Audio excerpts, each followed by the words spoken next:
Trump was clearly practicing, right? I mean, he pretends like he's not. First of all, I don't buy it for a minute. He's practicing doing the debate thing. Of course he is. And he had a practice session, which was a military town hall chaired by General Michael Flynn in Virginia Beach, Virginia yesterday. That's, you know what we call that? Practice. Let's just play one clip, okay? Just as a little teaser before we go into the fun half of Donald Trump's. Now remember, he's sparring with a guy who is looking to be in his administration. Now, Matt Lauer is no vicious animal when it comes in terms of like in terms of being a reporter. But I have seen him at times be a little, here's the interesting dynamic. And I think this is true of all the moderators of all the debates.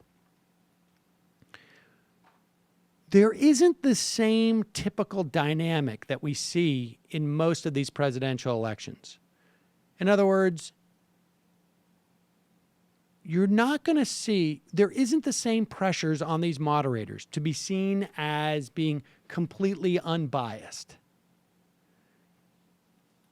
I think there is, at least I've noticed in the press, a greater willingness, broadly speaking, to acknowledge that Trump is a liar, right? I mean, we see this on CNN Chyrons. The head of NBC said that Trump is a scumbag.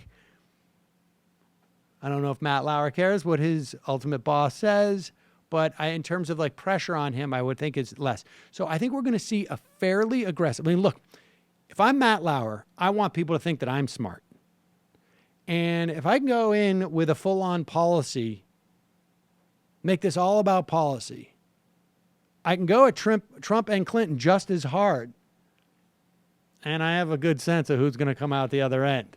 So here is Trump's practice session with Michael Flynn, former General Michael Flynn of the DIA. He's also a bit of a lunatic. You know, sometimes things happen when you get older. All right, but here he is. And listen to Trump talking about cyber stuff. And to stay on ISIS a little bit, because this is I think this is an important topic, and it's certainly it's one of the national security threats that our country faces today. You have described at times different components of a strategy: military, cyber, financial, and ideological. Can you just expand on those four a little bit? Well, that's it. And, cyber is becoming so big today. It's becoming something that a short number of years ago, wasn't even a word. And now the cyber is so big. And, you look at what they're doing with the Internet, how they're recruiting people through the Internet. And part of it is the psychology, because so many people think they're winning. And, there's a whole big thing. Even today's psychology, where CNN came out with a big poll. Their big poll came out today that Trump is winning. It's good psychology, It's good psychology. I know that for a fact because people that didn't call me yesterday, they're calling me today. So that's the way life works, right? But I think we're doing very well, and I really thank the state of Virginia. So many different places have been so incredible, so I thank you very much.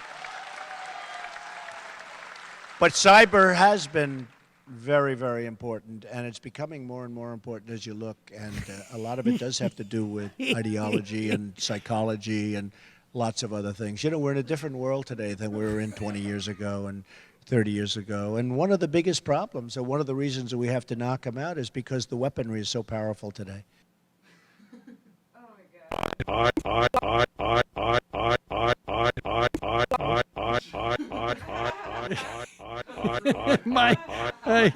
Turn off my soundboard.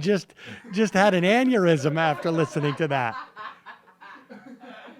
Just to be clear, let's just go back to the question he was asked. Just cue it back up to the question he was asked, just so you remember that.